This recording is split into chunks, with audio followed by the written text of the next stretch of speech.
நான் வகுத்தில் இருக்கும் கட்டிக்கிட்டு தான் அன்றைய காலகட்டத்தில் நான் ஓட்டினேன். எவ்வளோ நேரம் பசி தாங்க முடியும்? அந்த விஷயத்திலிருந்து வெளியில் வர்ற அந்த முடிந்த அளவுக்கு வந்து பண்பாடையில் எவ்வளவு தண்ணி என்னால் குடிக்க முடியுமோ அவளை குடிச்சிட்டு அதுலேயே வந்து தண்ணி நினச்சி வகுத்தில் சட்டையை தூக்கிட்டு பனியை தூக்கிட்டு இறுக்கி என்னால் எவ்வளவு இறுக்கி கட்ட முடியுமோ 1993 குரூப் 4 கிட்டத்தட்ட 100க்கும் மேற்பட்ட தேர்வுகளை நான் எழுதியிருக்கிறேன். 1993 ஆரம்பித்து 2013 வரைக்கும் வருஷத்துக்கு குறைந்தது ஒரு 4-5 எழுதுகிறேன். அன்றைக்கி ஒரு இடத்துல போய் நின்னாலும் எச்சி காய்ச்சி கீழே துப்புவான். இதெல்லாம் ஒரு ஒன்று உசுரை வச்சுட்ருக்கு. இதை நம்பி ஒன்று லவ் பண்ணி வேறு இது முன்னாடி போயிடுச்சு. இதுக்கு 4 பிள்ளைங்க வேறு. இதெல்லாம் என்னைக்கு வந்து உருப்பட போகுது? குடும்பத்தோடு விஷம் குடிச்சு சாகத்தையும் போகுது அப்படின்ட்டு என் காது விடவே பேசி எச்சியை காய்ச்சி துப்பியிருக்காங்க நிறையா. அவங்கள நான் என்ன செய்ய கூப்பிட்டு நீ கீழே துப்பாத, என் முகத்தில் துப்பு. ஆனால் ஒன்று இருந்தது, ஏன்னா வேறு வழி இல்லை. வயசு 37, நிலையான வாழ்க்கை கிடையாது, சொத்து கிடையாது, எதுவும் கிடையாது. அடுத்த கட்ட பிள்ளைகளை வந்து அடுத்த கட்ட ஸ்டேஜுக்கு கொண்டு போகிறதுக்கு எதுவுமே இல்லை. இந்த எக்ஸாமை நாம் வந்து கண்டிப்பாக நம்ம தயார்படுத்தணும். யூத் பேப்பரின் இனிய வணக்கம். மறக்காமல் சப்ஸ்கிரைப் பண்ணுங்கள், பக்கத்தில் இருக்க பெல் ஐகானை கிளிக் பண்ணுங்கள். தேங்க்யூ. அனைவருக்கும் இனிய வணக்கம். என் பேர் வந்து பி. கணேசன். திண்டுக்கல் மாவட்டம் ஆத்தூர் வட்டம் சித்தையங்கோட்டை பேரூராட்சி அதில் இருக்கக்கூடிய ஒரு சிறிய கிராமம். எங்கள் ஊர் வந்து சேடப்பட்டி அப்படிங்கிற ஊருங்க. என்னுடைய குடும்பம் வந்து ரொம்ப வறுமையான குடும்பம். அப்பா கூலி வேலை, அம்மாவும் கூலி வேலை. கூலி வேலைக்கு போனால் தான் சாப்பாடு, ஒரு நாள் வேலைக்கு போயிட்டு வந்தால் தான் சாப்பாடு அப்படிங்கிற ஒரு நிலையில் இருந்த குடும்பம் தான் என்னுடைய குடும்பம். எனக்கு வந்து 2 அக்கா, ஒரு அண்ணன், நான் தான் கடைசியாள். ஸோ இந்த சூழ்நிலை நான் 6வது கிளாஸ்க்கு வந்து ஜாயின் பண்ணுற போதே எனக்கு தலைவிடுது.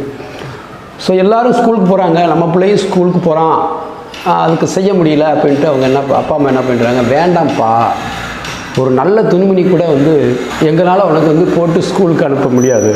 அந்த சூழ்நிலையில் இருக்கும்போது நீ வந்து ஸ்கூலுக்கு போகணும்னு சொல்லி அடம் பிடிக்கிற. சரி, எடுத்து ட்ரெஸ்ஸை கூட எடுத்து கொடுக்கணும், சந்தையில் கூட எடுத்து கொடுத்துறோம்னு புக்கு நோட்டு இதை வந்து கேட்குறேன். நான் எங்கே போட்டோம், வேண்டாம்ப்பான்னு சொல்லிட்டு, அதாவது ஒரு ஆடு மாடு வாங்குறதுக்கெலாம் காசு கிடையாது.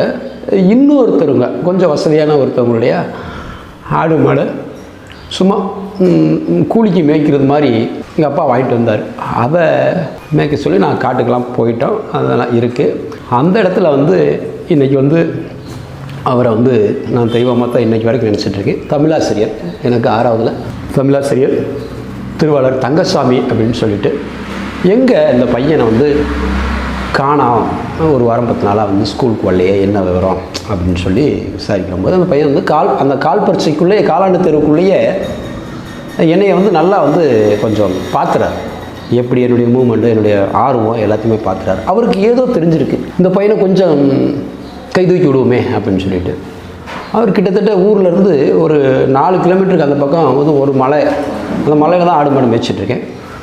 சைக்கிள்லேயே மிதித்து அவர் அங்கே வந்துடுறார். அந்த இடத்துக்கே வந்து என்னை கூப்பிட்றாரு. அப்பா அம்மா விட மாட்டுறாங்க, எங்களால் முடியாதுன்னு சொல்லிட்டு. இந்த நிமிஷத்துலேருந்து வந்து இந்த பையன் வந்து உங்கள் பையன் இல்லை, நான் வந்து என்னால் முடிஞ்சதை உதவி பண்ணி நான் பையனை படிக்க வச்சுக்கிறேன், நீங்கள் அனுப்பிச்சி விடுங்க, நல்லா ஆர்வமான பையன் அப்படின்னு சொல்லிட்டு எங்கள் அப்பா அம்மாட்ட சொல்லிவிட்டு என்னை கூப்பிட்டு வந்துடுறாரு. அன்று மட்டும் அவர் வந்து என்னை அந்த இடத்துல இருந்து கூப்பிட்டு வரலைன்னா என்னுடைய வாழ்வை எப்படியோ போயிருக்கலாம். ஸோ அவருக்கு இந்த நேரத்தில் முன்னுக்கு வந்து எத்தனை ஜென்மம் எடுத்தாலும் அவருக்கு நான் பெற்றிருக்க நன்றி கடன் வந்து மாறாது. அவருடைய உதவியில் படிக்கிறான். அரசு உயர்நிலைப்பள்ளி சித்தையங்கோட்டையில் தான் 10வது படிக்கிறேன். 10வது படிச்சுட்டு அங்கே வந்து 11, 12 அங்கே இல்லை. அது பக்கத்தில் ஒரு 4 கிலோமீட்டருக்கு அந்த பக்கம் இருக்கக்கூடிய ஆத்தூர் அப்படிங்கிற ஒரு இடத்துல வந்து அரசு மேல்நிலைப்பள்ளி இருக்குது. அங்கே போய் 11 வரலாறு குரூப் சேர்றேன். 11, 12 அங்கே படிக்கிறேன். நான் சனி ஞாயிற்றுக்கிழமை ஏதாவது வேலை போய்க்கிறேன், அதை வச்சு நான் படிச்சுக்கிறேன், கவர்மெண்ட் ஸ்கூலில் தான் நான் படிச்சுக்கிறேன் அப்படின்னு சொல்லிட்டு நான் அந்த ஸ்கூலில் போய் சேர்ந்துக்கிறேன். ஏதோ கஷ்டப்பட்டு வந்து ஓரளவுக்கு வந்து 11, 12 முடித்தேன். 92 நினைக்கிறேன் நான் +2 முடித்தது. இதில் வந்து எனக்கு கல்லூரியில் வந்து முதலாண்டு எனக்கு கல்லூரியில் இடம் கிடைக்கலை. ஏன்னா என்ன காரணம் அப்படின்னு சொன்னால், வந்து கல்லூரிக்கு போய் வந்து விண்ணப்பம் போடணும்னு சொன்னால் அன்றைக்கு காலகட்டத்திலே வந்து குறைந்தது ஒரு கல்லூரியில் போய் இன்றைக்கி மாதிரி வந்து ஆன்லைனில் அப்ளிகேஷன் போடுறதெல்லாம் இல்லை. அந்த கல்லூரிக்கே போகணும், அப்ளிகேஷன் வாங்கணும், அதை கொண்டு வந்து ஃபில்அப் பண்ணி அதுக்கு என்னென்னா வந்து எக்ஸ்ட்ரா சான்றிதழ்கள்லாம் சேர்த்து அட்டஸ்டேஷன் எல்லாம் வாங்கி மறுபடியும் ஒன்று கல்லூரியில் போய் கொடுக்கணும், இல்லாட்டி தபாலில் அனுப்பிச்சி விடணும். இதுதான் கண்டிப்பாக வந்து கல்லூரியில் போய் தான் அப்ளிகேஷன் வாங்கணும். இந்த மாதிரி ஒரு கட்டாய சூழ்நிலை இருந்ததுனால நான் பழனி போய் ஒரு அப்ளிகேஷன் வாங்கிட்டு வர்றதுக்கு அந்த அப்ளிகேஷனுக்கு ஃபீஸு, எனக்கு பஸ் ஃபீஸு, இதுக்கு கூட என்னால் வந்து தயார் பண்ண முடியல. எப்படியோ தட்டு தருமாறி போய் வாங்கி கொண்டு வந்து அப்ளிகேஷன் பழனி போட்டாச்சு, காந்தி கிராமம் போட்டாச்சு. இதுக்கு மேலே அப்ளிகேஷன் போடுறதுக்கு என்கிட்ட பணமோ அப்பாட்டையோ என்கிட்டயோ பணமோ இல்லை. அதனால் நாங்கள் போடலை. முதல் வருஷம் 2 காலேஜிலுமே எனக்கு கல்லூரியிலையுமே எனக்கு சீட் கிடைக்கல. ஸோ அந்த 1 வருடங்கள் வந்து நான் என்ன பண்ணேன்னா பல்வேறு விதமான கூலி வேலைகள்.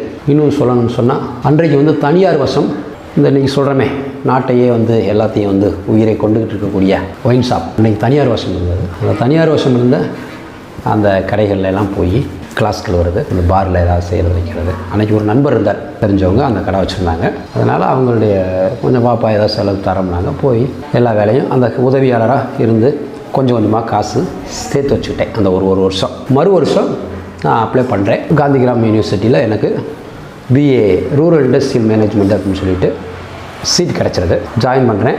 வெற்றிகரமாக போயிட்டுருக்கு. காலேஜுக்கு போயிட்டு இருக்கும்போது அந்த வயசுக்கே உரிய, அந்த வயசில் வந்து இருக்கிறது வந்து தடுமாற்றம் தான். ஆனால் எனக்கு வந்து தடுமாற்றம்னு சொல்லும்போது இறைவன் எனக்கு கொடுத்த ஒரு வாழ்க்கை துணையை கரெக்டாக கொடுத்துருக்கான்னு தான் சொல்லுவேன். என்ன காரணம் சொன்னால் அந்த 94 காலகட்டத்திலேயே என்னுடைய மனைவியை இவங்க நம்ம வாழ்க்கையில் இணைஞ்சால் நல்லாயிருக்கும் அப்படின்ற மாதிரி ஒரு மனசுக்குள்ளே ஏதோ பற்றுது. அதனால் கொஞ்சம் கொஞ்சமாக அவங்களுடைய கல்லூரிக்கு போயிட்டு இருக்கும்போது அவங்களுடைய எண்ணங்களும் கொஞ்சம் டிஸ்டர்ப் ஆகி இப்படியே ஓடிக்கிட்டு இருக்குங்க. ஒரு வருஷம் ஃபஸ்ட் இயர் முடிச்சிடுறேன். ஒரு நண்பர் வந்து டிப்ளமா இன் கோஆப்ரேஷன் அப்படின்னு சொல்லிட்டு ஒரு கோர்ஸ் இருக்குது. அது வந்து ஒரு 9 மாதம் தான் கோர்ஸ். அது முடிச்சாச்சுன்னா முடித்த உடனே வந்து வேலைக்கு போயிடலாம், கவர்மெண்ட் வேலைக்கு போயிடலாம். டிகிரிலாம் முடித்து என்னைக்கு அது இந்த கோர்ஸ் நேமே வந்து ஒரு மாதிரியாக தெரியாமல் இருக்குது. வேறு ஏதாவது தமிழோ இங்கிலீஷோ ஹிஸ்ட்ரியோ ஏதாவது நீ எடுத்துருந்தீங்கன்னா கூட ஒரு பிஎட் லைனில் போயிட்டு ஒரு டீச்சராக போயிடலாம், வச்சுருக்கலாம். இது கிராம தொழில்கள் முன்னேற்றம் அப்படின்றது மாதிரி வந்து ஒரு கோர்ஸை நீ எடுத்து என்ன பண்ண போகிற அப்படின்ட்டு சரியான வழிகாட்டுதலாக என்னன்னு சொல்லி தெரியல. சொன்ன உடனே நமக்குத்தான் வந்து எய்ம் என்ன, கவர்மெண்ட் வேலைக்கு போகணும். அந்த எய்ம் இருந்தனால சரி இது 9 மாதம் தானே, முடிச்சது வேலைக்கு போயிடலாமே அப்படின்ற ஒரு எண்ணத்தில் இங்கே டிஸ்கண்டினியூ பண்ணிவிட்டு அங்கே போய் ஜாயின் பண்ணிடுறேன். முடிச்சுட்டு வெளியில் வர்றேன். முடிச்சுட்டு வெளியில் வந்தால் ஒரு 9 மாதம் தான். முடிச்சுட்டு வெளியே வர்ற காலகட்டத்தில் தான் என்னுடைய முதல் அடி விழுகுது 96 ஜனவரியில். ஏன்னா காலேஜ் டிஸ்கண்டினியூ, ஒரு டிப்ளமா முடிச்சுட்டு வந்துட்டோம்.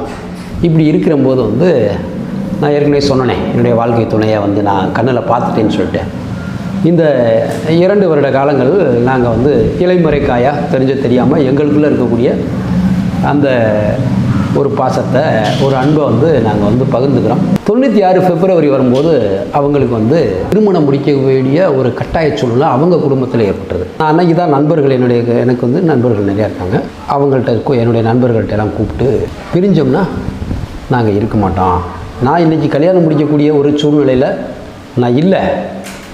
என்னுடைய காலையை வந்து பூமியில் ஒட்டலை. இப்படி சமயத்தில் வந்து நான் திருமணம் முடிக்கணும் அப்படின்ற ஒரு ஸ்டேஜ் வந்து எனக்கு இல்லை. இருந்த போதில் அவங்க இல்லைன்னா வந்து வேறுக்கு கட்டி கொடுத்துட்டாங்கன்னா வந்து அவங்க வந்து உயிரோடு இருக்க மாட்டோம்னு வேறு சொல்கிறாங்க. இது நல்லா இல்லை, எனக்கு ஏதாவது ஒரு வகையில் உதவி பண்ணுங்கப்பான்னு சொல்லி என்னுடைய நண்பர்களை சொல்லும் போது அவங்களுக்கு வேறு வழி தெரியல. எங்களை 2 பேர்த்தையும் நாங்களுமே வெளியில் போயிட்டு 96 பிப்ரவரி 28ஆம் நாங்கள் கல்யாணம் முடிச்சுக்கிறோம். அடுத்த வேலை சாப்பாடுன்றதை காட்டி அடுத்த வேலைன்னா என்ன அடுத்த 1 மணி நேரத்தில் என்ன நடக்க போகுதுன்னே தெரியாமல் இருக்கக்கால இருக்கக்கூடிய ஒரு நிலையிலேயே நான் வந்து திருமணம் முடிச்சுக்கிறேன். திருமணம் முடித்து வீட்டுக்கு 2 வீட்லேயும் எதிர்ப்பு. அவங்க வீட்லேயும் பிடிக்கல, எங்கள் வீட்லேயும் பிடிக்கல. நாங்களாக வெளியில் போய் தான் நாங்கள் திருமணம் முடிச்சுக்கிறோம். ஊருக்கு வர்றோம். ஏன்னா எனக்கு அன்றைக்கி அந்த டயத்தில் வந்து எனக்கு வேறு வழி தெரியல. நம்ம குடும்பம் அப்பா அம்மாவுடைய எதிர்பார்ப்பை நம்ம நிறைவேற்றுறதா, நம்மளுடைய லட்சியத்தை நிறைவேற்றுறதா, இல்லை இந்த பொண்ணுடைய உயிரை காப்பாற்றுறதா, இன்னொருத்தனுடைய தாலி என் கழுத்தில் விழுது அப்படின்ற ஒரு சூழ்நிலை வரும்போது நான் உயிரோடு இருக்க மாட்டேன் அப்படின்றப்போ அந்த ஒரு உயிருக்கு நம்ம பாத்தியப்படக்கூடாது. மற்ற எதுவாக இருந்தாலும் நம்ம அப்புறம் செஞ்சுக்கலாம். அவங்கள வெளியில் கூப்பிட்டு போய் நான் கல்யாணம் முடித்தேன். அந்த 1 மாதம் வெளியில் இருந்துட்டு ஏதோ அரை மணி தான் வந்து எங்கள் வீட்டில் ஏற்றுக்கிறாங்க. இப்படியே ஓடுது. ஒரு 3 மாதம் தான் எங்களுடைய அந்த குடும்ப வாழ்க்கை அப்படிங்கிறது இருந்துச்சுன்னா, காதலித்து கரம் பிடித்த ஒரு மனைவி உள்ளூரில் 15 வீட்டுக்கு அந்த பக்கம் தள்ளி தான் இருக்கிறாங்க. நண்பர்களே, 96 கல்யாணம் முடிச்சுட்டு 99 வரைக்கும் கிட்டத்தட்ட 3 வருஷம் நாங்கள் பிரிஞ்சு தான் இருந்தோம். இந்த 3 வருட காலங்களில் எத்தனை நல்லது கெட்டது ஊருக்குள்ளே நடந்திருக்கலாம், ஒரு நல்ல நிகழ்வு நடந்திருக்கலாம், ஒரு விழாக்கள் நடந்திருக்கலாம். எதுலையுமே நாங்கள் வந்து நேருக்கு நேரம் நின்னோ பார்த்தோ பேசினதோ கிடையாது. அவங்க யாரோ நாங்கள் யாரோ அப்படின்ற ஒரு இடத்துல தான் நாங்கள் ஓட்டினோம். ஏன்னா எங்களுக்குள்ளே வந்து அன்றைக்கி இருக்கக்கூடிய அப்படி இருக்கக்கூடிய ஒரு சூழ்நிலை இருந்தது. இருந்தாலும் எங்களுக்குள்ளே இருக்கக்கூடிய அந்த காதலை வந்து நாங்கள் விட்டு கொடுத்துடல. அப்படி இருக்குது. ஓடிட்டு இருக்கும்போது 99 வருடத்தில் நினைக்கிறேன், சரி இனிமேல் வந்து இந்த பொருளாதார பிரச்சனைலேருந்து, ஏன்னா என்ன பொருளாதார பிரச்சனை அன்னைக்கு 96 அந்த 97 96 இந்த 97 காலகட்டத்திலே எனக்கு தனிப்பட்ட முறையில் வந்து ஒரு 2 லட்ச ரூபா ஒரு கடன் பிரச்சனை வந்துருச்சு. அதாவது ஒரு ஏலச்சீட்டு ஒன்று சின்னதாக கிராமத்தில் நடத்திட்டு இருந்தேன். அன்றைக்கி என் மேலே வந்து எல்லாருமே நம்பி வைக்கிட்டு இருப்பாங்க. அப்படி நடத்திட்டு இருக்கும்போது வெவ்வேறு ஊர்களில் வந்து இருக்கக்கூடிய உறவுகளை வந்து சேர்த்து நம்ம செஞ்சதுனால இங்கேருந்து அந்த ஊருக்கு வசூல் பண்ண போக, அங்கேருந்து அந்த ஊருக்கு வசூல் பண்ண போக, இப்படி வந்துட்டு இருந்த அந்த காலகட்டத்தில் வந்து இது செலவுகள் அதிகமாக, நான் படிப்பு செலவு கொஞ்சம் அப்படி இப்படின்னு சொல்லிட்டு இருந்ததில் வந்து எனக்கு கொஞ்சம் இடையில இருந்து சீட் எடுத்தவங்க நிறையா பேர் கட்டாமல் போயிட்டாங்க. இந்த வகையில் போது அன்னைக்கே வந்து ஒரு 2 லட்ச ரூபா கடன். இந்த கடனை நான் வந்து எப்படி தான் கட்டுறதுன்னு போது தான் அந்த பிரச்சனைகளை தான் நாங்கள் பிரிஞ்சிருக்கோம்.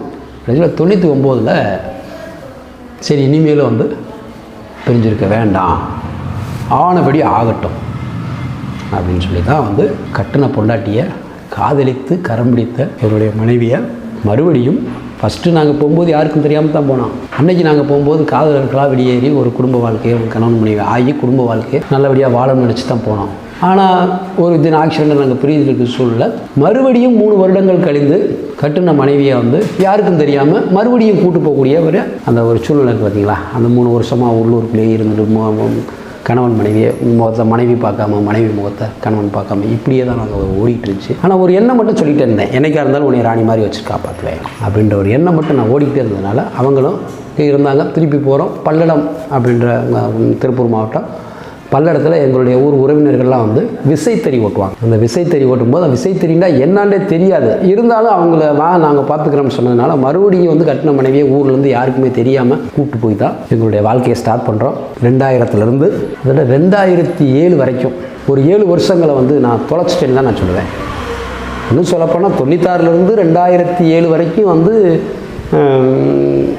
கிட்டத்தட்ட ஒரு 13 வருஷங்களை நான் தொலைச்சிட்டுன்னு சொல்லுவான். இதுதாங்க என்னுடைய வாழ்க்கை. 2007க்கு அப்புறம் ஊருக்கு வந்த பின்னாடி தான் கொஞ்சம் கொஞ்சமாக என்னுடைய வாழ்க்கை முறை மாறுது. இதில் தேர்வு எங்கே தொடங்குது அப்படின்னு சொன்னால் 1993 குரூப் 4 எழுதுகிறேன். அன்னைக்கு முதல் சேரும்போது அன்னைக்கு வந்து கல்லூரியில் படித்து கொண்டிருந்த நண்பரும் மாமாவுமாக, என்னோட அன்னைக்கு இருந்த ஆரம்ப நண்பர்கள் பூராமல் எனக்கு வயசுக்கு மூத்தவங்களில் தான் நான் பழகிறதெல்லாம். அவர் கல்லூரியில் படிச்சுட்ருக்காரு. அவர் தான் வந்து டிஎன்பிஎஸ்சி குரூப் 4 அப்படின்னா என்னன்னு சொல்லி சொல்கிறாரு. அவர் எழுத போகிறாரு, எனக்கும் போட்டு வர்றாரு. என்னன்னே தெரியாமல் அப்ளிகேஷன் போயிடுது, எழுதுகிறோம். 93 முதல் முறையாக எழுதும் பொழுதே நல்லா கவனிங்க நண்பர்களே, 1993 முதல் முறையாக நான் டிஎன்பிஎஸ்சி என்றால் என்ன அப்படி என்பதே தெரியாமல் தேர்வு எழுதினேன். பாஸ் பண்ணிட்டேன். 93 பாஸ் பண்ணிட்டேன். எடுத்த முதல் முயற்சியிலே நான் வெற்றி. அப்படியாப்பா வேலைக்கு போகல. இன்றைக்கி மாதிரி குரூப் 4 வந்து ஒரே எக்ஸாம் அன்று அல்ல. அன்று முதல்நிலை தேர்வு, இங்கிலீஷில் சொல்லணும் முதல்நிலை தேர்வு, அது மெயின் தேர்வு அப்படின்னு சொல்லுவாங்க. ஃபஸ்ட்டு வந்து ப்ரிலிமினரி எக்ஸாம் அப்படின்னு சொல்லுவாங்க. அதில் பாஸ் பண்ணவங்கள மெயின் எக்ஸாம் கொண்டு போவாங்க. அப்போ அந்த ப்ரிலிமினரி பாஸ் பண்ணிவிட்டு மெயின் எக்ஸாம் நான் பாஸ் பண்ண முடியல. இன்றைக்கி மாதிரி ஒரே எக்ஸாமாக இருந்திருந்தால் 93 நான் வந்து அரசு வேலைக்கு நான் போயிருப்பேன். என்னுடைய 18 வயசுலேயே அரசு வேலைக்கு நான் போயிருக்கிறதுக்கு வாய்ப்பு இருக்குது. அன்றைக்கி போட்ட விதையே என்னமோ நண்பர்களே, எனக்கு இந்த எக்ஸாம் எழுதுறது, தேர்வுக்கு தயாராகிறது, இதுவே எனக்கு வந்து ஒரு பொழுதுபோக்கு மாதிரியே ஆயிடுச்சு. இதற்கிடையில் குடும்ப வாழ்க்கையில் எத்தனை ஏற்றத்தாழ்வுகள், கஷ்டங்கள், நஷ்டங்கள் இருந்தாலும் நான் வந்து இந்த தேர்வு எழுதுறதை வந்து ஒரு கடமையாகவே நான் செஞ்சுக்கிறேன். என்னுடைய பேப்பர் பார்த்தாச்சுன்னா ஏதாவது வந்து அட்வர்டைஸ்மெண்ட் வந்திருக்கா, தேர்வு சொந்தமாக ஏதாவது விளம்பரம் கொடுத்துருக்காங்களா, இது பார்வை போகும். அன்றாடு பேப்பர் பார்க்காம இருக்க மாட்டேன். சாப்பிட்றேன்னா சாப்பிட்லையே அன்றாடு செய்தித்தாள் பார்க்காம இருக்க மாட்டேன். என்னுடைய கண்ணு போகிறதுக்கு இடம் பூராமே வந்து ஏதாவது ஒரு மூலையில் தேர்வு சம்மந்தமாக ஒரு விளம்பரம் வந்திருக்கா, இதை மட்டும் நான் பார்த்துக்கே இருப்பேன். ஒரு பஸ் ஸ்டாண்டு இது எல்லாம் போய் இருந்தாலும் கூட ஒரு டீ கடையில் ஒரு டீ சாப்பிட்ற போதோ அல்லது பஸ் ஸ்டாண்டில் பஸ்ஸுக்காக நிற்கிற போதோ வைக்கிற போதோ அன்றைக்கெலாம் வந்து இன்றைக்கி மாதிரி வந்து விளம்பரங்கள்லாம் தேர்வுக்கான விளம்பரங்கள்லாம் வந்து அதிகமாக பப்ளிஷ் வந்து கிடைக்காது. அது என்ன சொல்லுவாங்கன்னா, பெட்டி கடையில் வந்து முன்னாடி வந்து அட்டை தொங்க விட்டுருப்பாங்க. இந்த வேலை, கிளர்க் வேலை, டைப்பிஸ்ட்டு, இளநிலை அப்படின்னு நிறையா வேலை, அந்த வேலை சம்மந்தமாக மேலோட்டமான ஒரு விளம்பரம் மட்டும் கொடுத்து, ஏன்னா அன்றைக்கி 2 ரூபா ஒரு அப்ளிகேஷன், 2 ரூபா. இந்த அப்ளிகேஷன் கொடுங்க அப்படின்னு சொல்லி கேட்டாச்சுன்னா அதில் முழுமையான கல்வி தகுதியெலாம் அந்த அட்டையில் வந்து போட்டிருக்க மாட்டாங்க. அப்ளிகேஷனை வாங்கி உள்ளே போய் பார்த்தா தான் இது நம்ம இந்த தேர்வுக்கு வந்து தகுதியானவங்களா தகுதி இல்லையா அப்படின்றதே உள்ளே போய் பார்த்தா தான் தெரியும். அந்த 2 ரூபா ஃபஸ்ட்டு நான் வந்து அப்ளிகேஷன் வந்து கடையில் பெட்டி கடையில் வாங்கும்போது, அது டீ கடையில் வாங்கும்போது 2 ரூபா கொடுத்து தான் அப்ளிகேஷன் வாங்குகிறேன். அப்போ அதிலிருந்தே வந்து என்னுடைய எங்கே போய் நின்னாலும், ஒரு பேருந்துக்கு நின்னாலும் கூட எங்கே போய் நின்னாலும் அந்த இடத்துல ஒரு கடை இருந்துச்சுன்னா என்னுடைய பார்வை பூராமே முன்னாடி அட்டை தொங்குதா, ஃபஸ்ட்டு அது போயிடும். அட்டை தொங்குச்சுன்னா கல்வி தகுதி 10ஆம் வகுப்பு, கல்வி தகுதி 12ஆம் வகுப்பு, இதில் இடையில ப்ளஸ் ஐடிஐ கேட்பான். அப்புறம் 12ஆம் வகுப்புன்னு கேட்டு ப்ளஸ் சயின்ஸ் குரூப் படிச்சிருக்கணும், மேத்ஸ் குரூப் படிச்சிருக்கணும் அப்படின்னு கேட்பான். அந்த அட்டையில் அதெல்லாம் இருக்காது. அந்த அப்ளிகேஷன் வாங்கி பார்த்தா தான் தெரியும். அப்போ வாங்கி பார்க்குறதுக்கெலாம் கொடுக்க மாட்டான். அதனால் வியாபார நோக்கில் வச்சுருக்கான், கொடுக்க மாட்டான். நாம் வந்து டீ குடிக்கிறோமோ குடிக்கலையோ எத்தனையோ நாள் வந்து வச்சுருக்கிற அந்த 2 ரூபா 3 ரூபாய் கூட வந்து 5 ரூபாய் கூட வந்து அப்ளிகேஷன் வாங்கிட்டு, ஏன்னா அதுக்கு போகும்போதெல்லாம் வந்து 2 ரூபாய்க்கு ஆரம்பித்தது, அடுத்து 5 ரூபா 10 ரூபா 20 ரூபா வரைக்கும்லாம் வந்து அப்ளிகேஷன் வந்து வந்துச்சு. அந்த 1999 லாஸ்ட்டில் 2007 வரைக்கும் பல்லடத்தில் வந்து விசை தெரிவு ஓட்டுறதா இருந்தேன்ல, அந்த காலகட்டங்களில் வந்து நான் பட்ட கஷ்டங்கள், வேதனைகள் சொல்லி மாளாது. இறைவா, அந்த 7 வருட காலங்களில் எனக்கு கொடுத்த அந்த கஷ்டத்தை யாருக்குமே கொடுக்காத. இன்னும் சொல்லப்போனால் கிராமங்களில் சொல்லுவாங்க, பரம்பரை எதிரிக்கு கூட நான் பட்ட மாதிரி கஷ்டப்படக்கூடாது அப்படின்னு சொல்லி இப்படி கொடுத்துறாது. ஏன்னா அந்த காலகட்டங்களில் பட்ட கஷ்டங்களில் கண்டிப்பாக மனிதனாக இருந்தால் ஒன்று சட்டை வேட்டியெல்லாம் கிழிச்சிட்டு அலைஞ்சிருக்கணும், வைத்தியமாக அலைஞ்சிருக்கணும். இல்லை ஊரை விட்டு எங்கேயாவது கண்காணாத திசைக்கு ஓடி போயிருக்கணும், இல்லை சூசைட் பண்ணியிருக்கணும். அப்படி தான் இருந்தது அந்த 98லேருந்து 2007 வரைக்கும் இந்த காலகட்டங்கள். அதில் சுருக்கமாக சொல்லணும்னா, ஒரு வாரம் முழுக்க நான் வேலை செய்தாலும் ஒரு 300 ரூபாய்க்கு தான் வேலை செய்ய முடியும் அன்றைக்கி. இப்போ முன்பணமாக வந்து ஒரு 25,000 30,000 சொல்லி வாங்கிடுவோம். அந்த ஏற்கனவே அந்த ஏல சீட்டு நடத்தி 2 லட்ச ரூபா கடன் சொன்னேன்ல, அதுக்காக அங்கே முன்பணமாக வாங்க வேண்டியது ஒரு 20,000 25,000 வாங்க வேண்டியது, ஒரு 2 பேர்த்துக்கு வந்து கடன் கொடுக்க வேண்டியது, இப்படியே நான் ஓட்டிக்கிட்டு இருக்கேன். இப்போ நம்ம வந்து சம்பாதிக்கலையோ, வாழ்க்கையில் அடுத்த கட்ட நிலைகளுக்கு போகிறோமோ போகலையோ, இவங்களுக்கு எல்லாத்துக்குமே வந்து கடனெல்லாம் கொடுத்துடணும் அப்படின்ற ஒரு எய்மிலேயே வந்து நான் வந்து எனக்குள்ள ஒரு வட்டத்தை போட்டுக்கிட்டு அப்படியே நான் வந்து ஓட்டிகிட்டு இருக்கும்போது, என்னுடைய முதல் குழந்தைய வந்து என் மனைவி வந்து கருவுற்றிருக்கிறாங்க. ஒரு 300 ரூபா 350 ரூபா சம்பளம் வரும். 200 ரூபாய் வந்து நீங்கள் கொடுத்த அட்வான்ஸை வந்து நீங்கள் பிடிச்சிக்குங்கன்னு சொல்லிடுவோம். அந்த ஒரு 100 ரூபா 150 ரூபாயை தான் வந்து நாங்கள் கையில் வாங்கிக்குவோம். வாங்கிட்டு கடையில் 1 கிலோ 2 கிலோ அரிசி வாங்கி அதான் நான் ஓட்டிகிட்ருப்போம். இன்னும் நல்லா நினைவு இருக்குது நண்பர்களே, என் மனைவி 8 மாத கர்ப்பம். காலையில் நாங்கள் 2 பேரும் சாப்பிட்றம்போது அரை வயிறு காவயிறாக சாப்பிட்றோம். மதியானம் ஒரு ஆள் வந்து ஓரளவுக்கு சாப்பிடலாம், அந்த அளவுக்கு சாப்பாடு இருக்குது. கர்ப்பமான மனைவியை வந்து வீட்டில் விட்டுட்டு நான் வேலைக்கு போகிறேன். பக்கத்துலேயே தான் நான் வேலை செய்கிற இடம். வேலை முடிச்சுட்டு மதியானம் வந்து உணவு இடைவேளையில் உணவு சாப்பிட்றதுக்காக வேண்டி நான் வரும் பொழுது கண்டிப்பாக நிறைய நாட்கள் வந்து என் மனைவி வந்து பக்கத்து வீட்டில் உட்காந்துப்பாங்க. வாமா சாப்பாடு போடுமா அப்படின்னு சொல்லணும். அந்த மரத்தடியில் உட்காந்து நான் எந்திரிச்சு வந்து போடாட்டி என்னங்க, நீங்கள் போய் அப்படியே சாப்பிட்டு போயிடுங்க அப்படின்னா. நான் வந்து பார்க்குறம்போது என்னென்னா, காலையில் எவ்வளோ சாப்பாடு இருந்துச்சோ அந்த சாப்பாடு தான் இருக்கும். நான் சாப்பிட்டேன், நீ மிச்சம் எனக்காக மிச்சம்லாம் வைக்க வேண்டாம், நீ சாப்பிட்டு போயிடு அப்படின்னு சொல்லுவாங்க. நான் வந்து பார்க்கும்போது காலையில் நம்ம எப்படி பார்த்துட்டு போனோமோ அப்படி தானே இருக்குது, இது எப்படி அவங்க சாப்பிட்ருப்பாங்க அப்படின்ட்டு. அவங்க நம்மகிட்ட வந்து நடிக்கிறாங்களா, நாம் அவங்கள காட்டி நடிச்சிடணுமே அப்படின்ட்டு சும்மா ஒரு தட்டில் சும்மா ஒரு லேசாக கொஞ்சம் சாப்பாடை போட்டு இருக்கிற குழம்பு அப்படி ஊற்றிவிட்டு தட்டெல்லாம் அப்படி அலம்பி விட்டு அது தக்காளி தோல் கருவேப்பிலையெல்லாம் அப்படி எடுத்து போட்டு சாப்பிட்ட மாதிரி ஒரு ஆக்டிங் பண்ணி விட்டு கையை கழுவி விட்டு கொஞ்சம் நேரம் அப்படியே உட்காந்துருந்துட்டு ஏன்னா அதை சாப்பிட்டு அந்த டைமை வந்து இவ்வளோ நேரம் சொல்லணும் அவங்களும் நம்பணும்ல. கொஞ்சம் நேரம் கழிச்சு போய் சரிம்மா நான் சாப்பிட்டேன், மிச்சம் இருக்குது, நீ போய் சாப்பிட்ரு, கெட்டு போயிட போகுது. அவங்க கர்ப்பமாக இருக்காங்க, நாம் சாப்பிட்டு போயிட்டோம்னா அவங்க 2 உயிராக இருக்காங்க, என்ன செய்கிறது அப்படின்னு சொல்லிட்டு நீ சாப்பிட்ருமா அப்படின்னு சொல்லிட்டு நான் போயிடுவேன். அப்புறம் அவங்க வந்து அதை சாப்பிட்றாங்க வச்சுக்குவேன்.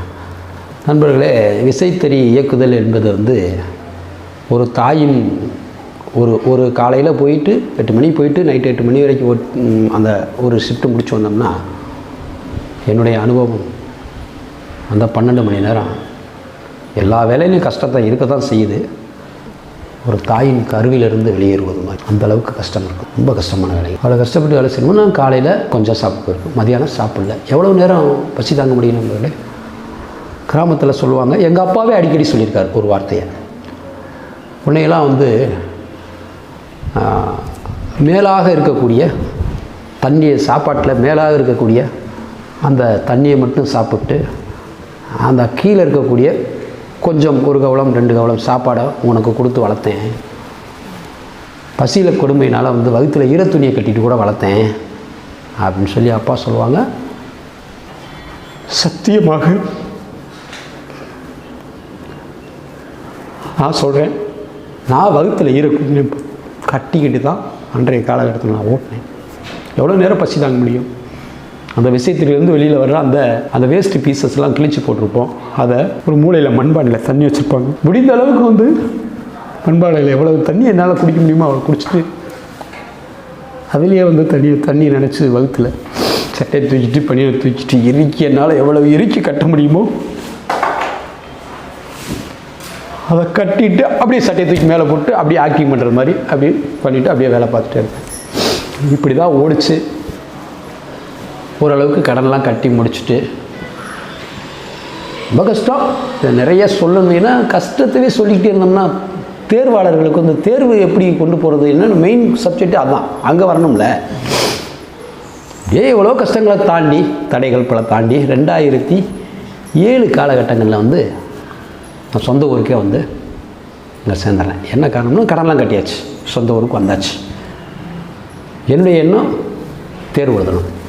இந்த காலகட்டங்களில் இடையில போய் விண்ணப்பம் செலுத்துறது, தேர்வுக்கு விண்ணப்பிக்கிறது, எக்ஸாம் எழுதுறது, இது வந்து இது கண்டினியூவாக போயிட்டே இருந்துச்சு. ஆனால் முழுமையாக நான் வந்து தேர்வுக்கு தயாராகிறது மாதிரி இருக்கக்கூடிய ஒரு சூழ்நிலை எனக்கு இல்லை.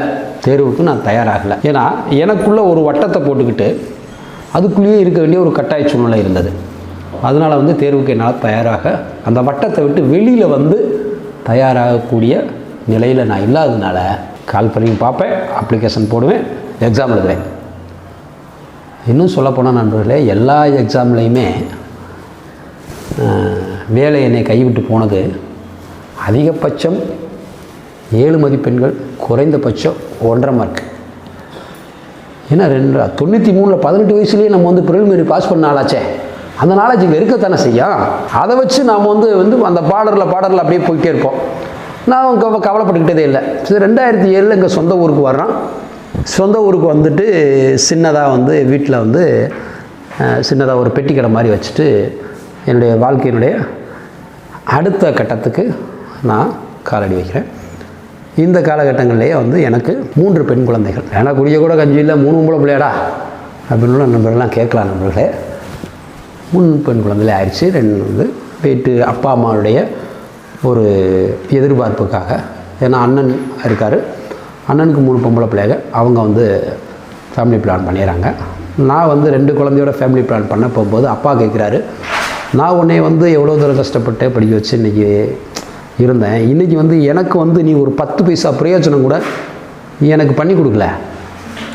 எனக்கு நீ செய்ய வேண்டிய ஒரே ஒரு இது வந்து என்னுடைய சந்ததி வந்து தலைக்கிறதுக்காக வேண்டி எனக்கு ஒரு பேரனை பெற்று கொடுறா ராஜா அப்படின்ட்டு அப்பா கேட்டுக்கிட்டாருன்றதுக்காக வேண்டி நாங்கள் ஃபேமிலி பிளான் பண்ணிக்கல. 3வது குழந்தை பெண் குழந்தை ஆயிடுச்சு. நான் சோர்ந்து போகலை. அப்படியே அதாவது 3வது பெண் குழந்தை பிறந்துருச்சேன்னு சோர்ந்து உட்காரல. அவங்களுக்கு தேடல்கள் அடுத்த கட்டதும் போது நானும் இதை எப்படியாவது சாதித்து ஒரு அரசு ஊழியன் ஆகணும், பிள்ளைகளுக்கு உண்டான தேடுதலை நான் வந்து அவங்களுக்கு நிறைவேற்றி கொடுக்கணும் அப்படின்ட்டு அப்படியே ஓட்டிகிட்டு ஒரு சின்னதாக பெட்டி கடை வச்சு அப்படியே கடந்து போயிட்டுருக்கோம். இதுக்கிடையில் தாலுகா ஆஃபீஸ் ஆத்தூரில் வந்து திண்டுக்கல்லேருந்து தாலுகா பிரித்து வந்து ஆத்தூரை வந்து தாலுகா ஆஃபீஸாக பண்ணிடுறாங்க. நியர்பையாக இருந்ததுனால நான் கொஞ்சம் இந்த மனு எழுத முன்னாடி போய் உட்காந்துட்டு யாருக்காவது ஏதாவது சான்றுகளுக்கு தேவைன்னு சொன்னால் அவங்களுக்கு வந்து மனு எழுதணும்ல, அந்த மனு எழுதி கொடுக்க வைக்க அவங்க ஒரு 5 ரூபா 10 ரூபா கொடுப்பாங்க. காலையில் போனால் சாயங்காலம் வரைக்கும் இருந்துட்டால் ஏதோ ஒரு 100 ரூபா தேரும். அப்படி வரும்போது வீட்டுக்கு பிள்ளைகளுக்கு வெள்ளை வாங்கி கொடுக்க, வீட்டில் மனைவி வந்து அந்த கடையை பார்க்க அப்படியே வச்சு இப்படியே ஓடிக்கிட்டு இருந்துச்சுங்க. இப்படி ஓடும்போது வந்து 2009 4வது பெண் குழந்தை, அதாவது 4வது குழந்தை.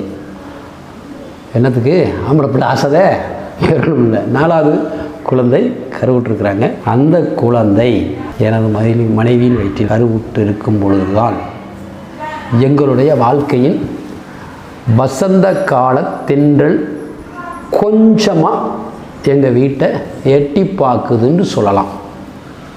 என்ன காரணம் என்று சொன்னால், அந்த 4வது பெண் குழந்தை என் மனைவி வயிற்றில் 8 மாத கருவாக இருக்கும்போது எனது மனைவிக்கு எங்கள் ஊரில் இருக்கக்கூடிய அங்கன்வாடி மையத்தில் சமையல் உதவியாளராக, சத்துணவு உதவியாளராக அரசு பணி கிடைக்கிது.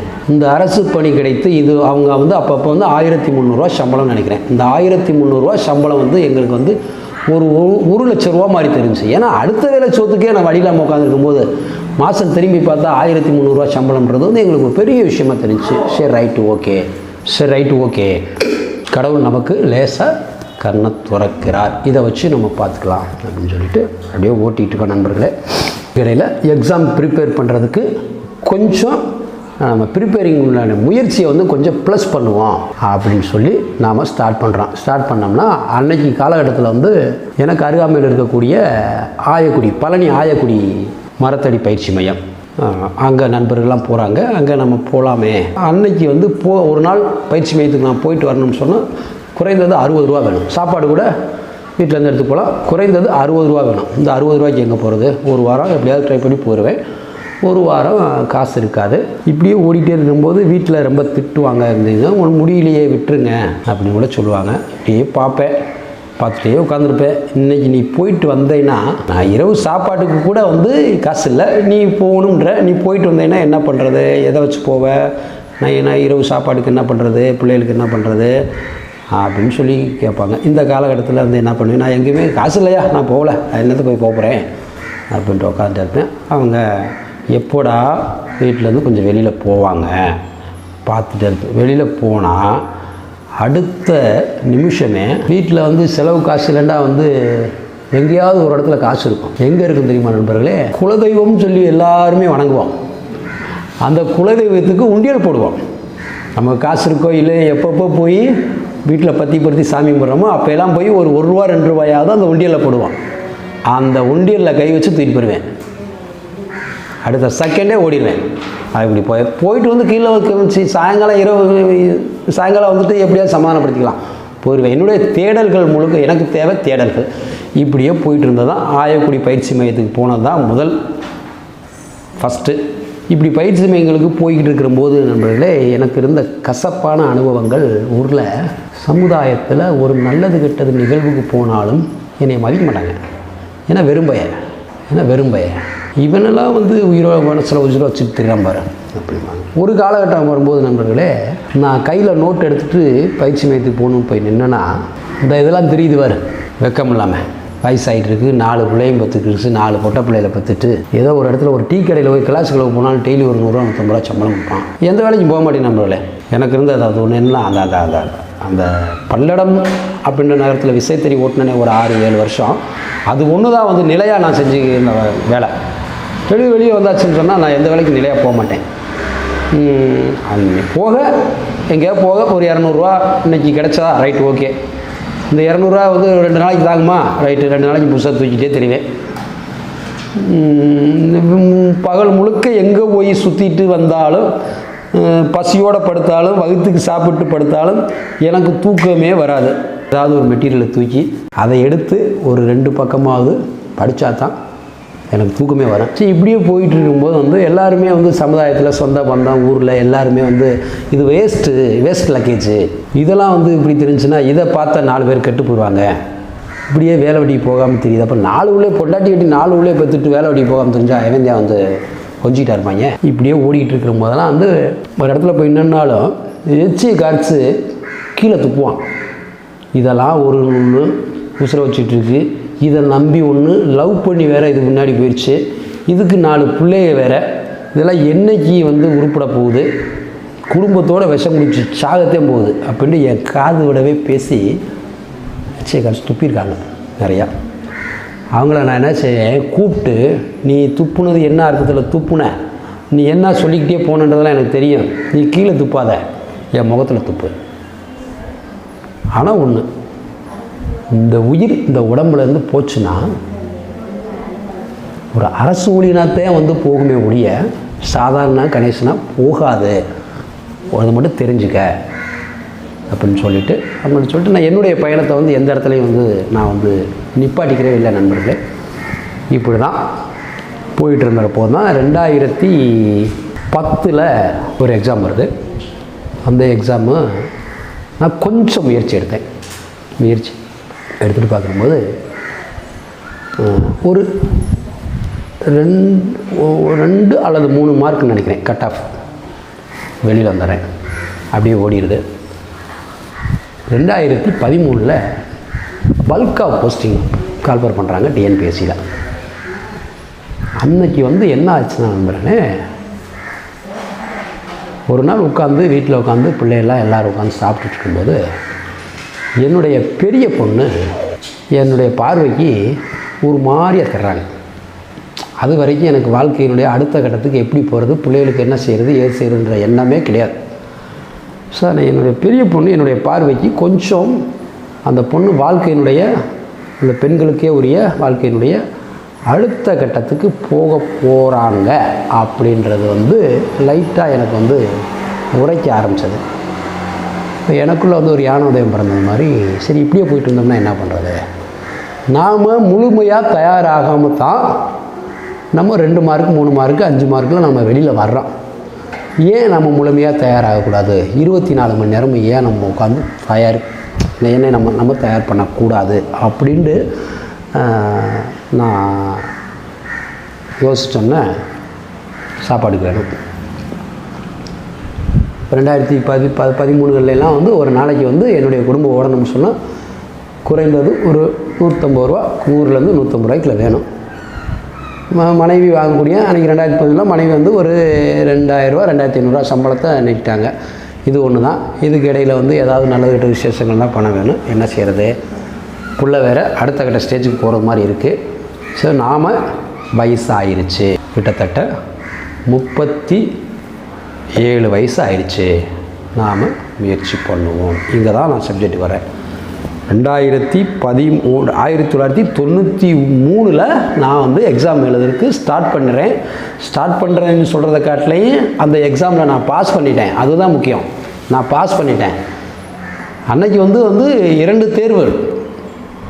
ஃபஸ்ட்டு ஒரு எக்ஸாம் எழுதி பாஸ் பண்ணணும், அதிலேருந்து ஃபில்டர் பண்ணி அடுத்த கட்ட ஸ்டேஜுக்கு கொண்டு போவேன். அதை பாஸ் பண்ணால் தான் வந்து போஸ்டிங்கு அப்படின்ற சூழ்நிலை இருக்கும்போது நான் 2வது எக்ஸாமில் 2ஆம் கட்ட தேர்வில் வந்து நான் தேர்ச்சி ஆகலை. அதனால் அப்படியே கடந்து போச்சு.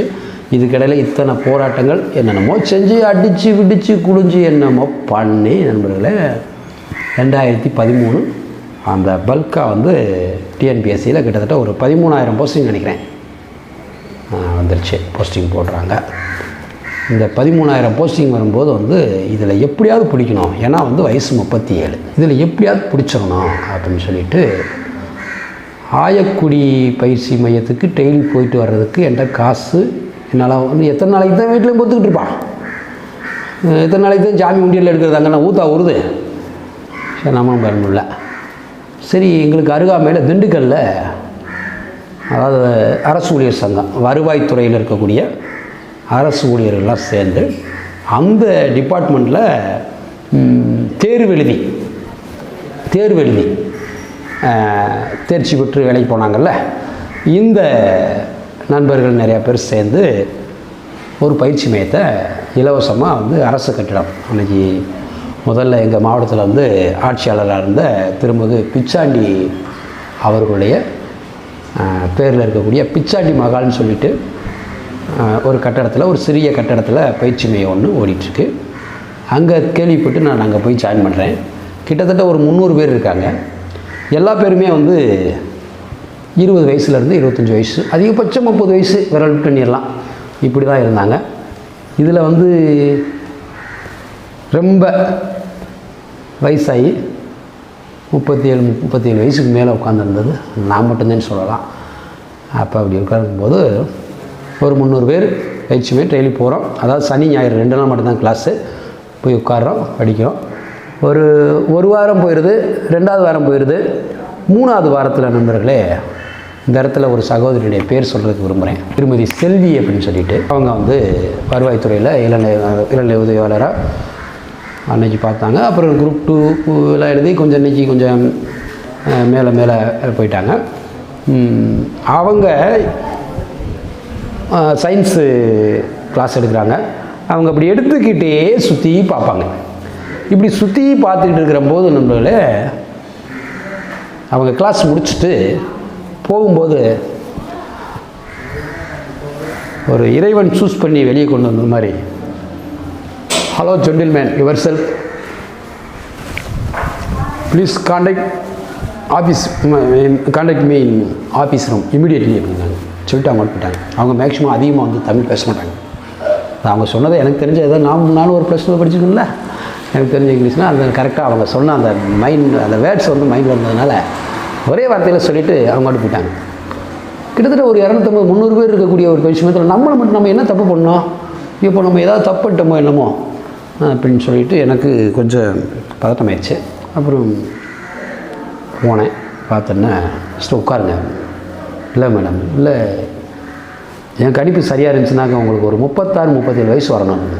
ஆமாம் மேடம், எனக்கு 30 வயசு தான் ஆகுது, அதனால் நீங்கள் எனக்கு சகோதரன், மூத்த சகோதரன், நீங்கள் உட்காருங்க. ரொம்ப அடிபட்டுருப்பீங்களோ வாழ்க்கையில்? ஆமாங்க மேடம். நான் தான் சகோதரன்னு சொல்லிவிட்டு அப்புறம் என்ன மேடம், தங்கச்சின்னு சொல்லு, இல்லாட்டி அக்கான்னு சொல்லு. சரிங்க சகோதரி சொல்லுங்கள் அப்படின்னு. ரொம்ப அடிபட்டுருப்பீங்களா? ஆமாம் பண்ணணும். அப்புறம் என்னுடைய சொல்கிறேன், சொல்லி ஓட்டிகிட்ருக்கேன். அப்போ அவங்க சொன்னாங்க, நீங்கள் எல்லா எக்ஸாம்லேயுமே வந்து பாடலில் தான் போயிருக்கீங்க, உங்களுடைய முறைப்படி உங்களுடைய முயற்சி இல்லை, நீங்கள் தேர்வுக்கு தயாராகிறது நீங்கள் முறைப்படுத்தலை, நீங்கள் இனி முறைப்படுத்துங்க அப்படின்னு சொல்லிவிட்டு அவங்க சில டெக்னிக்கெல்லாம் சொல்கிறாங்க. சொல்லிவிட்டு அவங்க சொன்ன மெயின் டெக்னிக் என்னென்னா, வேலைக்கு போகாதீங்க. நான் தான் வேலைக்கே போகிறதில்ல மேடம், தாலுகா ஆஃபீஸுக்கு மனு எழுத போகாதீங்க. சரி, அங்கே போயிட்டு அன்றாட ஒரு 200 ரூபா வச்சு கொண்டு வரல, என் குடும்பத்துக்கு அஞ்சு கடை வாங்குங்க அப்படின்னு சொல்லி அவங்க சொல்கிறாங்க. நல்லா சிந்திச்சு பாருங்கள் அப்படின்றாங்க. நானும் வீட்டில் வந்து உட்காந்து, நீங்கள் முதல்ல அங்கே போகிறத நிப்பாட்டுங்க, 24 மணி நேரம் தயாராகிறேன் அப்படின்னு சொல்லி சொல்லுங்கள். உங்களுக்கு அடுத்த கட்டமாக நான் ஏதாவது வந்து உங்களுக்கு நான் வெற்றி பெறதுக்கு சில ரகசியங்களை நான் சொல்கிறேன் அப்படின்னு சொல்லி சொல்கிறாங்க. ரைட், ஓகே, வந்தாச்சு. சில நண்பர்களை சந்தித்தாச்சு. ஒரு 30,000 ரூபா ரெடி பண்ணேன். இந்த 30,000 ரூபாய் கையில் கொடுத்தேன். தேர்வுக்கு கிட்டத்தட்ட ஒரு 3லேருந்து 3.5 மாதம் இருக்குது. வீட்டில் மனைவிட்ட கொடுத்துட்டு, இதை வச்சு நீ குடும்பத்தை ஓட்டிக்க அப்படின்னு நண்பர்களே. வீட்டில் தனியாக ஒரு அப்போ வந்து வீடு ஒன்று புதுசாக வந்து இதுக்கிடையில் வந்து கட்டிக்கிட்டு இருக்கேன். தனியாக போகணும் அப்படின்றதுக்காக இந்த ரூமை காசு இல்லை, கொஞ்சம் கொஞ்சமாக கட்டிகிட்ருக்கேன். அந்த வீட்டுக்குள்ளே உட்கார்றேன். உட்கார்ந்து என்னை நான் ஒரு முனிவர் தவம் இருக்கிறது மாதிரி தேர்வுக்கு நான் தவம் இருக்க ஆரம்பிச்சிட்றேன். நாம் போய் உட்காந்துட்டோம்னா அப்புறம் சாப்பாடு தண்ணிக்கு வீட்டில் குடும்பம் ஓட்டுறதுக்கு வேணுமே. இப்போ தான் அந்த 30,000 ரூபா ஒரு பக்கம் கடனாக வாங்கி வீட்டில் கொடுக்குறேன். இந்த 30,000 ஓன் சம்பளம் ஒரு 3 மாதத்துக்கு, ஒரு மாதத்துக்கு 2,000 ரூபா வச்சாலும் 6,000 ஆச்சு. இதுலேருந்து 10,000 அதுலேருந்து 2,000 ஒரு மாதத்தை நீ ஓட்டிக்க. சாப்பாடு செய்வியோ, குழம்பு வைப்பியோ, என்ன செய்வியோ எனக்கு தெரியாது. ஒரு என்ன சொல்கிறது, ஏதாவது ஒரு சுப நிகழ்ச்சி, துக்க நிகழ்ச்சி, எதுக்கு வேணால் போய்க்கே வச்சுக்க. என்னையே டிஸ்டர்ப் பண்ணக்கூடாது. நான் இருக்கிற இடத்துக்கு யாருமே வரக்கூடாது. உன்னுடைய கடமை, வர்றதும் தெரியக்கூடாது, போக முடியாது. கால் சுவடுகள் தெரியாமல் வந்து ஃப்ளாஸ்க் எடுத்து இப்படி ஆட்டிப்பார். டீ இருந்தால் பாரு, டீ இல்லைன்னா டீயை கொண்டு வந்து வச்சுட்டு நீ வாட்டுக்கு போயிட்டே இருக்கணும் அப்படின்ட்டு என்னை நான் தனிமைப்படுத்திட்டு 24 மணி நேரமும் நான் வந்து தயார் பண்ண ஆரம்பிச்சிட்டேன். எப்போ 37 வயசு, 38 நெருங்குது. அப்போ தனியாக தயார்படுத்துகிறேன். கிட்டத்தட்ட 3 மாதம். விடிஞ்சிருச்சா தெரியாது, இரவாயிருச்சா தெரியாது. பசிக்குதா, பசி அந்த உணர்வு, அந்த இயற்கை உபாதைகள் கூட எனக்கு வந்து தெரியாது. இதுக்கு மேலே வந்து இயற்கை உபாதைகளை வந்து கண்ட்ரோல் பண்ண முடியாது அப்படின்ற ஒரு சுச்சுவேஷன் வரும்போது தான் அதுக்காக வந்து மெனக்கெடுமே தரல. இதுக்காக வந்து டைம் பாஸ் 24 மணி நேரத்தை 1 மணி நேரம் கூட நான் வந்து இது பண்ணிக்கல.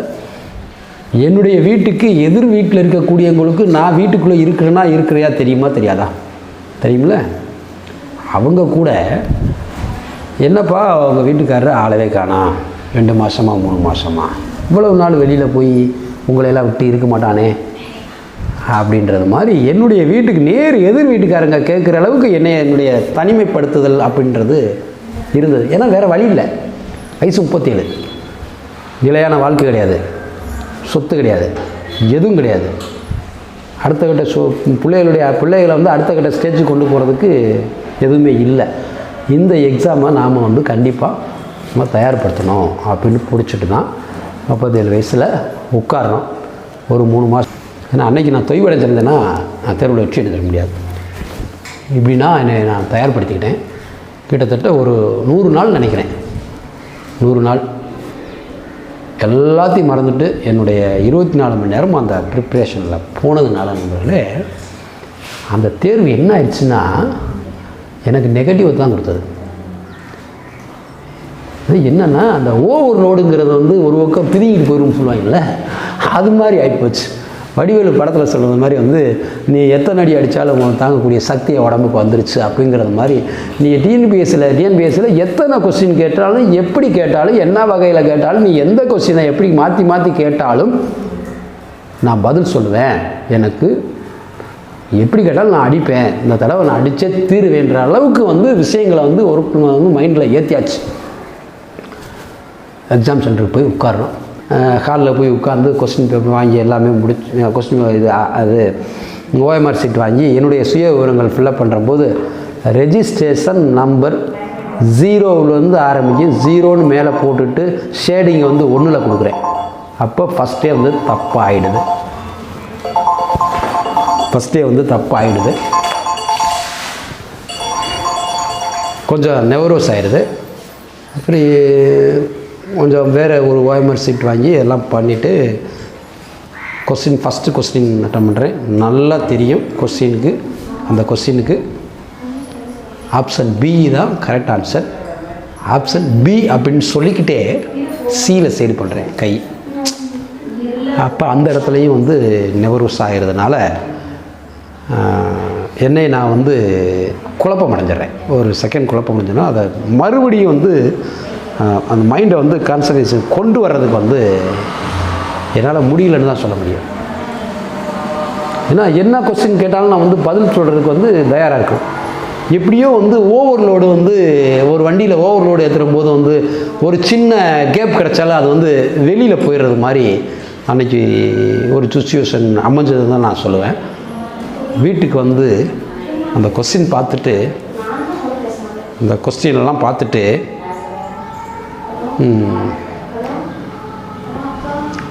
நான் அழுக இருக்கே வாழ்க்கையில் மறக்க முடியாதுயா. ஏன்னா 200 கொஸ்டின் எந்த கொஸ்டினை பார்த்தாலும் ஃபுல் அண்ட் ஃபுல் தெரிஞ்ச கொஸ்டினாக இருக்குது. ஆனால் அவங்க பூராமே ஓஎம்ஆர் சீட்டில் தப்பு பண்ணிட்டுருக்கேன். சரியான கான்சன்ட்ரேஷன் இல்லை. அந்த 3 மாதமாக வந்து நம்ம வந்து அவ்வளவு தயார் பண்ணியிருக்கோம், வச்சுட்ருக்கோம். இது என்ன பண்ணுறது, எதுனால எந்த இடத்துல வந்து ஸ்டக் ஆச்சு, எப்படி வெளியில் போச்சு, அப்போ என்ன சுயநினைவாக இல்லையா, அந்த கடைசி நேரத்தில் நம்ம ஓடி போய் பார்த்துக்கிட்டு இருந்ததா வச்சதா, கால் பார்த்ததா வச்சதா, இதை என்னன்னு தெரியலையே அப்படின்ட்டு இது ஆக்சிடெண்ட் மாதிரி வந்து எல்லாம் ஓடிச்சு நண்பர்களே.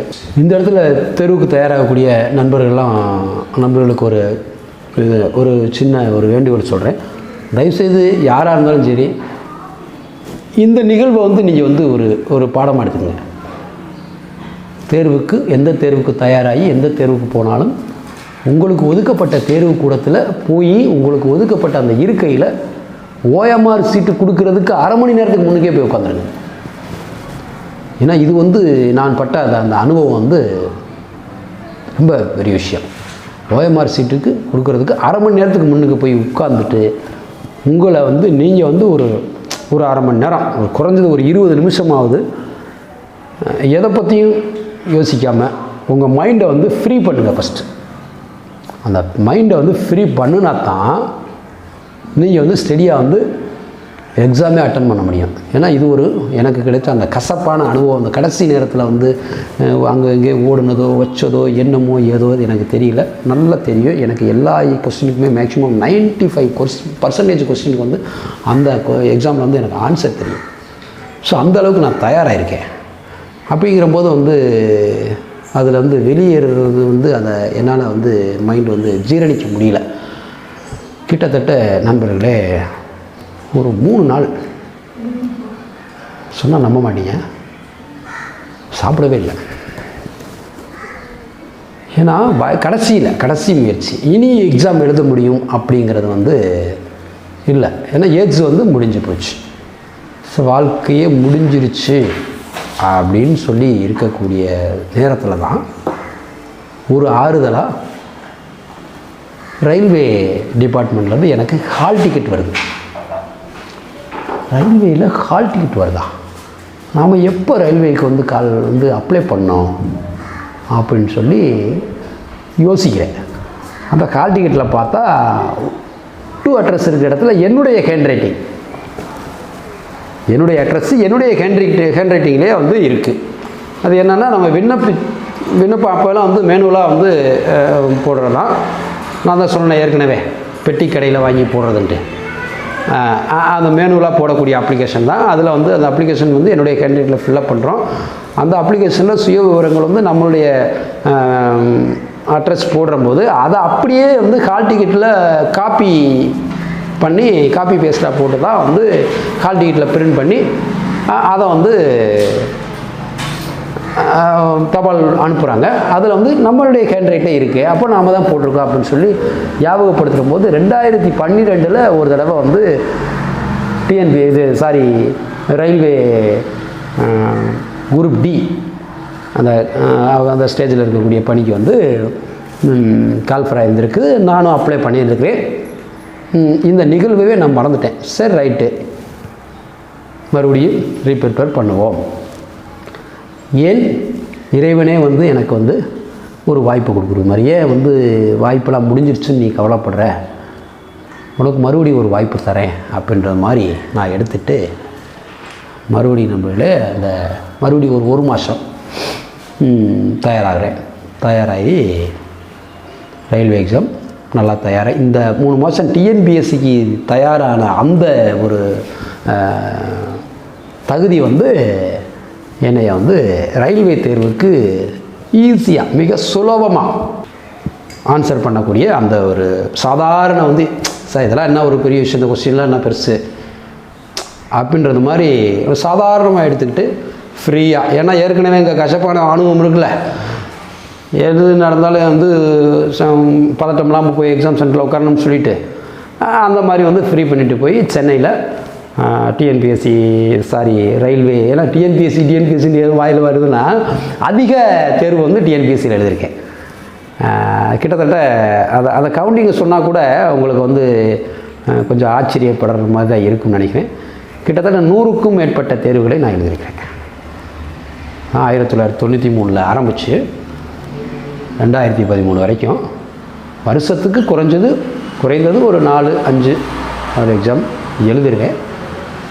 அன்றைக்கி டிஎன்பிஎஸ்சியில் என்னன்றே தெரியாமல் இதை சம்மந்தமாக நான் தயவுசெய்து கொஞ்சம் அதை அப்புறம் கூட சொல்கிறேன். இந்த ரயில்வே எக்ஸாம் ஏன்னா அதில் கொஞ்சம் இன்னும் கொஞ்சம் அந்த ஆரம்ப கட்டத்தில் எப்படி அந்த வினாக்கள்லாம் எப்படி இருந்துச்சு, நாம் வந்து சரியாக வந்து தயாராகாததுனால அந்த வினாக்கு எவ்வளோ எளிமையான தேர்வுகள்லாம் எப்படி என்னுடைய கையை விட்டு போச்சு அப்படிங்கிறத வந்து சொன்னால் கொஞ்சம் உங்களுக்கு நீங்கள் நல்லா தேர்வுக்கு தயாராகிறதுக்கு உங்களுக்கு உறுதுணையாக இருக்குன்றதுனால கொஞ்சம் இந்த ரயில்வே எக்ஸாம் பற்றி சொல்லிவிட்டு அப்படின்னு அதுக்கு வரேனே. அப்போ சென்னையில் போய் எக்ஸாம் எழுதிடுறோம், முடிச்சுட்டு வந்துடுறோம். ரயில்வே தேர்வுங்கிறது வந்து டிஎன்பிஎஸ்சி மாதிரி தேர்வு முடிந்து 2 மாதமோ 6 மாதமோ 1 வருடமோ தள்ளி தேர்வு முடிவுகள் அப்படிங்கிறது இல்லை. அதுக்கு வந்து ரயில்வே தேர்வுக்கு உண்டான அந்த நோட்டிஃபிகேஷன் கால்பரிங் அப்படிங்கிறது வந்து எப்போ ஒரு தடவை வரலாமே ஒழிய தேர்வுங்கிறது வந்து கால்பர் பண்ணிட்டாங்கன்னா எக்ஸாம் எழுதியாச்சுன்னா டக்குன்னு அடுத்த கட்ட ப்ராசஸ் போயிடுவாங்க. 2013 டிசம்பர் 8 சென்னை தாம்பரத்தில் நான் வந்து ரயில்வே தேர்வை எழுதுகிறேன். அதாவது டிசம்பர் 8 2012 ஜனவரியில் ரிசல்ட் வந்துடுது. ரிட்டன் எக்ஸாம் பாஸ்ன்னு சொல்லி ரிசல்ட் வந்துடுது. பாஸ் பண்ணிடுறோம். அடுத்து பிப்ரவரியிலேருந்து பிசிக்கல் ஒரு கிலோமீட்டர் வந்து 4.25 நிமிஷத்தில் வந்து 1 கிலோமீட்டர் ஓடணும். அதுதான் பிசிக்கல். பிப்ரவரியில் பிசிக்கல் பாஸ் பண்ணிடுறோம். ஏப்ரலில் சர்டிஃபிகேட் வெரிஃபிகேஷன், மே ஜூனில் மெடிக்கல், ஜூலையில் அப்பாயின்மெண்ட். அப்படியே கண்டினியூவாக இப்படியே ஓடிடுது. அப்பாயின்மெண்ட் உள்ளே வந்துடுறேன் நண்பர்களே. இதில் இந்த டிஎன்பிஎஸ்சி கவுண்டிங் அப்படிங்கிறது எப்படின்னா, வருடத்துக்கு ஒரு குரூப் 4 ஒரு இந்து சமய அறநிலைத்துறை குரூப் 4 லெவலில் கொடுப்பாங்க. அது குரூப் 8ன்னு நினைக்கிறேன். அது கொடுப்பாங்க. அந்த 10வது கல்வி தகுதி 12வது கல்வி தகுதிக்கு என்னென்ன தேர்வு இருக்கோ அது எல்லாமே எழுதுகிறது. இது இல்லாமல் ஸ்டாஃப் செலெக்ஷன் எல்லாமே எழுதுகிறது.